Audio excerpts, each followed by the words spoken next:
میں ہر دن عزم کرتا ہوں کہ میں فلاں گناہ نہیں کروں گا، لیکن 3-4 دن بعد میں پھر وہی گناہ میں مبتلا ہو جاتا ہوں، کوئی علاج بتائیں۔ اس میں ایک دم بڑا علاج، اس میں سے اہم چیزیں کیا ہیں؟ نماز کی پابندی، لیکن رسمی نماز نہیں۔ بعض لوگ کہتے ہیں کہ جب نماز روکتی ہے تو ہم کیوں نہیں رک رہے ہیں؟ اس لیے نہیں رک رہے ہیں کیونکہ آپ اپنی نماز پڑھ رہے ہیں، اللہ اور اس کے رسول کی بتائی ہوئی نماز نہیں پڑھ رہے ہیں۔ دیکھیے یاد رکھیں، جو نماز اللہ نے بتائی ہے، قد افلح المؤمنون الذین هم فی صلاتهم خاشعون، اللہ نے تھوڑی کہا کہ اٹھک بیٹھک کر لو، کوے کی طرح ٹھونگ لگا لو، ایسا پڑھو جو تم کو خود سمجھ میں نہیں آ رہا ہے کیا ہے، دھیان کہیں ہے اور تم کہیں ہو۔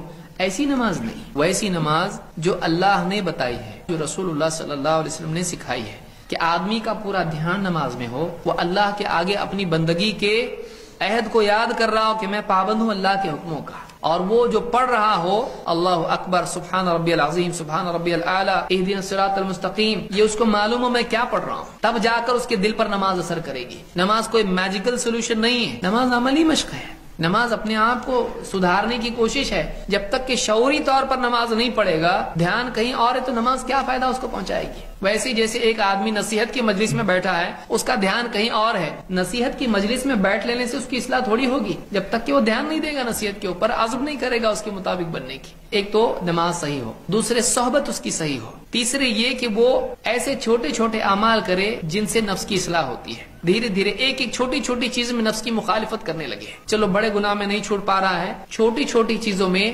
نفس کے خلاف کرنے والا بنے، نفس تقاضا کر رہا ہے نہیں پورا کرے، اپنے نفس کو تھوڑا ستائے لیکن اللہ کی طاعت میں چھوٹی چھوٹی نیکیاں کرے، ذکر خوب اللہ کا کثرت سے کرے۔ ذکر کی کثرت بھی آدمی کے دل کو صاف کرتی ہے۔ آدمی ذکر بھی کر رہا ہو اور کسی عورت کو بھی دیکھ رہا ہو، ایسا ہوگا نہیں ہوگا، مشکل، اس کو ذکر چھوڑ کے کرنا پڑے گا۔ آدمی ذکر بھی کر رہا اور جھوٹ بھی بول رہا ہے تو یہ نہیں ہو پائے گا۔ تو ذکر کی کثرت آدمی کے دل کو صاف کرے گی، آدمی کو گناہوں سے روکے گی۔